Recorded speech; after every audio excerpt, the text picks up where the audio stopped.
நண்பர்களே, இன்னைக்கு இந்த வீடியோல வாட்ஸ்அப் பத்தி தான் நம்ம பார்க்க போறோம். வாட்ஸ்அப் பத்தி உங்களுக்கு முழுமையா தெரியும்னா கண்டிப்பா தாராளமா வீடியோவை ஸ்கிப் பண்ணிக்கங்க. ஸோ வாட்ஸ்அப் பத்தி எனக்கு அவ்வளோலாம் தெரியாதுங்க, தெரிஞ்சுக்கிடணும் ஆசைப்படுறேன் அப்படின்னு நினைக்கிறவங்க வீடியோவை தொடர்ச்சியாக பாருங்கள். வழக்கம் போல் வீடியோக்கு லைக் கொடுத்துக்கோங்க. சேனலுக்கு முக்கியமாக சப்போர்ட் பண்ணுங்கள். அதாங்க சேனலுக்கு சப்ஸ்கிரைப் பண்ணுங்கள். இன்னொரு முக்கியமான விஷயம், தமிழ் டெக் ஜிஞ்சர் பேரில் ஒரு டெலகிராம் அக்கௌண்ட் இருக்குது. அதோட லிங்க் கீழே கொடுத்துருக்கேன், ஜாயின் பண்ணிக்கோங்க. ஒருவேளை யூடியூப்லேருந்து வரக்கூடிய நோட்டிஃபிகேஷன் நீங்கள் மிஸ் பண்ணிட்டீங்கன்னா டேரெக்டாக டெலகிராமில் பிடிச்சிடலாம். அதே போல் வீடியோவை முதலிருந்து கடைசி வரைக்கும் வாட்ச் பண்ணுங்கள். என் பேர் சையத், நீங்கள் பார்க்குற சேனல் தமிழ் டெக் ஜிஞ்சர். வாங்க முழுமையான வீடியோக்குள்ளே போகலாம்.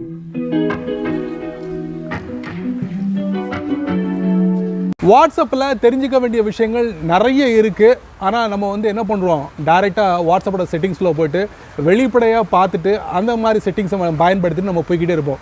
பட் கொஞ்சம் ஒரு 2 செகண்ட் நம்ம வெயிட் பண்ணி கொஞ்சம் டீப்பாக பார்த்தோம்னா இந்த செட்டிங் இதுக்கு தான் அப்படிங்கிறத நம்ம நல்லா புரிஞ்சுக்கலாம். அப்படிங்கிறதுல எந்தவித மாற்று கருத்தும் இல்லை.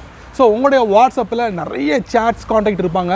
இதில் நீங்கள் என்ன பண்ணுவீங்க, நிறைய ஃபோட்டோ, வீடியோ, ஆடியோ எல்லாத்தையும் நீங்கள் ரிசீவ் பண்ணியிருப்பீங்க. ஸோ இந்த ரிசீவ் பண்ணும்போது இது எங்கே ஸ்டோர் ஆகும்னா வாட்ஸ்அப்போட சர்வர்லலாம் ஸ்டோர் ஆகாது.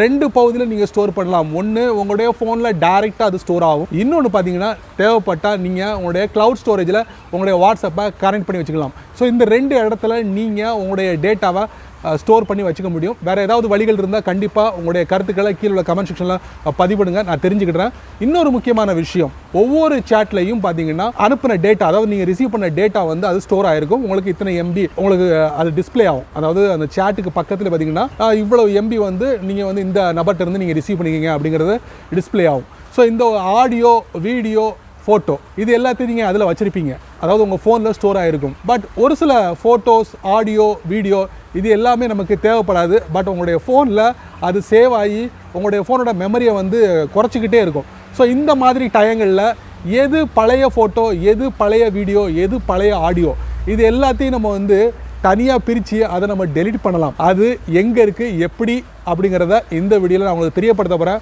ஸோ இவ்வளவு நேரம் நான் சொன்னதை பொறுமையோடு நீங்கள் கேட்டதுக்கு ரொம்ப ரொம்ப நன்றி. ஸோ இப்போ என்ன பண்ணலாம், வித்தவுட் வேஸ்டிங் டைம் வாங்க வீடியோக்குள்ளே போய்ட்டு செக் பண்ணி பார்த்துடலாம். வழக்கம் போல் உங்களுடைய ஆண்ட்ராய்ட் ஃபோனை ஓப்பன் பண்ணிக்கோங்க. ஓப்பன் பண்ணதுக்கப்புறம் இந்த வீடியோவில் வாட்ஸ்அப்பில் உள்ள இந்த டேட்டா, தேவையில்லாத டேட்டா, பழைய டேட்டாவை எல்லாத்தையும் நம்ம கிளியர் பண்ணுறது மூலமா நம்ம ஃபோனோட மெமரியை அதிகப்படுத்த முடியும். அப்படிங்கிறதுல எந்தவித மாற்று கருத்தும் இல்லை. அதை தான் நம்ம பண்ண போகிறோம். என்ன பண்ணுறோம், வாட்ஸ்அப்பை நீங்கள் ஓப்பன் பண்ணுங்கள். இப்போ வாட்ஸ்அப்பை ஓப்பன் பண்ணியாச்சு. ஓப்பன் பண்ணதுக்கப்புறம் டாப் ரைட்டில் ஒரு 3 டாட் இருக்கும், அதை நீங்கள் டேப் பண்ணுங்கள். இப்போ 3 டாட்டை நம்ம டேப் பண்ணிட்டோம். டேப் பண்ணதுக்கப்புறம் இதில் செட்டிங்ஸ்னு ஒரு ஆப்ஷன் இருக்குது, அதை நீங்கள் டேப் பண்ணுங்கள். செட்டிங்ஸை டேப் பண்ணதுக்கப்புறம் இதில் பார்த்தீங்கன்னா இந்த பகுதியில் நம்ம எந்த பகுதிக்குள்ளே போகிறோம்னா ஸ்டோரேஜ் அண்ட் டேட்டா யூசேஜ், அதை நீங்கள் டேப் பண்ணுங்கள். இப்போ நீங்கள் பார்க்கலாம் ஸ்டோரேஜ் அண்ட் டேட்டா யூசேஜ் கீழே பார்த்தீங்கன்னா மேனேஜ் ஸ்டோரேஜ்னு இருக்கும், அந்த ஆப்ஷனில் நீங்கள் டேப் பண்ணுங்கள். இப்போ நீங்கள் பார்க்கலாம் மேனேஜ் ஸ்டோரேஜ்குள்ளே நம்ம வந்துட்டோம். இந்த பகுதியில் தான் சேட்ஸ் இருக்குது, ஒவ்வொரு காண்டாக்ட் இருக்குது. அந்த காண்டாக்டில் எவ்வளவு டேட்டா நம்ம ரிசீவ் பண்ணியிருக்கோம் அப்படிங்கிறத நம்ம பார்க்க முடியும். இந்த டேட்டாலாம் நமக்கு முக்கியமாக அப்படிங்கிறத நம்ம கொஞ்சம் எப்படி தரம் பிரிக்கிறது, அதாவது புதுசு பழசு அப்படிங்கிறது எப்படி நம்ம பிரிக்கிறது, ஸோ தேவையில்லாது எப்படி நம்ம டெலிட் பண்ணுறது, இந்த மாதிரி விவரங்களை இந்த பகுதியில் நம்ம பார்க்க போகிறோம். கண்டிப்பாக உங்களுக்கு ரொம்ப யூஸ்ஃபுல்லாக இருக்கும். ஸோ இந்த இடத்துக்கு நம்ம வந்துட்டோம். இப்போ நீங்கள் பார்த்தீங்கன்னா மேனேஜ் ஸ்டோரேஜில் பேஜை கொஞ்சம் ஸ்க்ரால் பண்ணியிருக்கேன். ஸ்க்ரால் பண்ணதுக்கப்புறம் பார்த்தீங்கன்னா என்னுடைய வாட்ஸ்அப் அக்கௌண்ட்டில் இவ்வளவு காண்டாக்ட்ஸ் இருக்காங்க. அதுக்கு பக்கத்தில் பார்த்தீங்கன்னா இவ்வளவு மெமரியை நான் ரிசீவ் பண்ணியிருக்கேன், அது இவ்வளோ டேட்டாவை நான் ரிசீவ் பண்ணியிருக்கேன். ஸோ ஒரு காண்டாக்டை நான் ஓப்பன் பண்ணி அதில் எது தேவை எது தேவையில்லை அப்படிங்கிறத நான் பிரிக்க போகிறேன். பிரிக்கிறது எப்படிங்கிறத நான் உங்களுக்கு காட்ட போகிறேன் இந்த வீடியோவில். இப்போ நான் என்ன பண்ண போகிறேன், இப்போ ஒரு காண்டாக்டை நான் செலக்ட் பண்ணுறேன். செலக்ட் பண்ணி அந்த காண்டாக்டை முழுமையாக நான் ஓப்பன் பண்ணுறேன். இப்போ நீங்கள் பார்த்தீங்கன்னா நான் ஒரு காண்டாக்டை ஓப்பன் பண்ணிட்டேன். ஓப்பன் பண்ணதுக்கு அப்புறம் பார்த்தீங்கன்னா நீங்கள் ஒரு பேர் இருக்குது, அதுக்கு லெஃப்ட் சைடில் பார்த்தீங்கன்னா சைஸ்னு ஒரு ஆப்ஷன் இருக்குது. பக்கத்தில் பார்த்தீங்கன்னா செலக்ட் ஆல்னு ஒரு ஆப்ஷன் இருக்குது. டாப் ரைட்டில் பார்த்தீங்கன்னா ஒரு 3 லைன் இருக்குது. அந்த 3 லைனை தான் நான் டேப் பண்ண போகிறேன். இப்போ நீங்கள் டேப் பண்ணும்போது பார்த்தீங்கன்னா நியூவஸ்ட், ஓல்டஸ்ட், லார்ஜஸ்ட். ஸோ இதில் 3மே கொஞ்சம் நிறைய வித்தியாசம் இருக்குது. லார்ஜஸ்ட்னா மொத்தமான உள்ள ஃபைலை உங்களுக்கு டிஸ்பிளே பண்ணும். ஓல்டஸ்ட்னா இந்த சேட் காண்டாக்ட் நபர்கிட்ட ஃபஸ்ட்டாக நீங்கள் என்னென்ன டேட்டாவெல்லாம் நீங்கள் ரிசீவ் பண்ணீங்களோ அது எல்லாமே உங்களுக்கு ஃபஸ்ட்டாக டிஸ்பிளே ஆகும். இப்போ நான் என்ன பண்ணுறேன், ஓல்டஸ்ட், அதை நான் டேப் பண்ணுறேன். இப்போ நீங்கள் பார்த்தீங்கன்னா இந்த நபர்கிட்ட நான் மே மாதம் ஒரு டேட்டாவை நான் ரிசீவ் பண்ணியிருக்கேன். மே மாதம், இப்போ அக்டோபர் மாதம், மே மாதத்தில் ஒரு டேட்டா ரிசீவ் பண்ணியிருக்கேன்.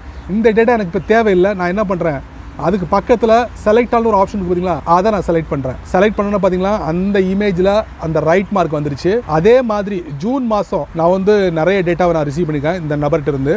அதே மாதிரி ஆகஸ்ட் மாதம் நிறைய டேட்டாவை நான் ரிசீவ் பண்ணுங்க. ஸோ இதெல்லாம் நீங்கள் இப்படி பார்த்துட்டு இது கண்டிப்பாக நமக்கு தேவையில்லை அப்படின்னு முடிவு பண்ணிட்டீங்கன்னா செலக்ட் ஆல், இந்த மாதிரி செலக்ட் ஆல் கொடுத்துட்டீங்கன்னா டாப் ரைட்டில் பார்த்தீங்கன்னா உங்களுக்கு ஒரு டெலிட் பட்டன் இருக்கு, அதை நீங்க டேப் பண்ணுங்க. இப்போ நீங்க பார்க்கலாம் சென்டர்ல ஒரு மெசேஜ் வருது, delete items கொடுத்து to free up storage delete any copies of these items from your WhatsApp media. So வாட்ஸ்அப்ல ஏதாவது காப்பி இருந்ததுன்னா அது எல்லாமே டெலிட் ஆயிடும். அதனால delete items may still be saved on your device. அதாவது என்ன சொல்றாங்கன்னா நீங்க இந்த பகுதியில் நீங்க டேட்டாவை டெலிட் பண்ணா கூட இந்த டேட்டா உங்களுடைய போன்ல சேவ் ஆகி இருக்கும் அப்படிங்கிறாங்க. ஸோ நம்ம என்ன பண்றோம், delete any copies அதையும் நம்ம சேர்த்து ரைட் மார்க் கொடுத்துருவோம். கொடுத்துட்டோம்னா டோட்டலா டெலிட் ஆயிடும், நம்ம டெலிட் பண்ணிடலாம். இப்போ பார்த்தீங்கன்னா இது நான் டெலிட் பண்ணுறேன்.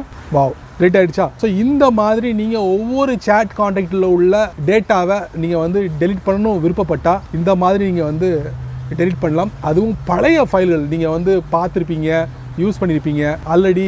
அந்த ஃபைல் எல்லாமே வந்து உங்களுடைய வாட்ஸ்அப் மீடியாவில் ஸ்டோர் ஆகிருக்கும், உங்கள் ஃபோன்லேயும் ஸ்டோர் ஆகிருக்கும். ஈஸியாக நீங்கள் இந்த மாதிரி டெலிட் பண்ணி ஃபோனோட ஸ்டோரேஜை இன்க்ரீஸ் பண்ணிக்கலாம். அது ஆடியோவாக இருக்கட்டும், வீடியோவாக இருக்கட்டும், இல்லை இமேஜாக இருக்கட்டும், எந்த ஃபைலாக இருந்தாலும் நீங்கள் இந்த மாதிரி தரம் பிரித்து நீங்கள் வந்து டெலிட் பண்ணுறதுனால உங்களுடைய ஃபோனோட ஸ்டோரேஜை இன்க்ரீஸ் பண்ண முடியும். ஏன்னா நண்பர்களே, இந்த வீடியோவை நீங்கள் ரொம்ப பொறுமையாக நீங்கள் வாட்ச் பண்ணிப்பீங்க. ஸோ வாட்ஸ்அப்பில் உங்களுடைய சேட் கான்டாக்டில் ரிசீவ் பண்ண டேட்டாவை எப்படி தனித்தனியாக பிரித்து தேவை உள்ளது தேவை இல்லாததை எப்படி டெலிட் பண்ணணும் அப்படிங்கிறத அழகாக நான் சொல்லியிருப்பேன். கண்டிப்பாக இந்த வீடியோ உங்களுக்கு பயனுள்ளதாக அமைஞ்சிருக்கும் நான் நம்புகிறேன். நீங்கள் வழக்கம் போல் உங்களுடைய கருத்துக்களை கீழே உள்ள கமெண்ட் செக்ஷனில் பதிவு பண்ணுங்கள். மறக்காமல் இந்த வீடியோ உங்களுக்கு பிடிச்சிருந்தா நிறைய பேருக்கு ஷேர் பண்ணுங்கள். அதே போல் இந்த சேனலுக்கு நீங்கள் முதல் தடவை வந்தீங்கன்னா இந்த வீடியோக்குள்ள ஒரு அழகான சிவப்பு கலர் பட்டன் இருக்குது, அதை நீங்கள் சப்ஸ்கிரைப் பண்ணிட்டு போங்க. அதே போல் வீடியோ பிடிச்சிருந்தா லைக் பண்ணுங்கள், பிடிக்கலைன்னா அன்லைக் பண்ணுங்கள், கவலையே இல்லை.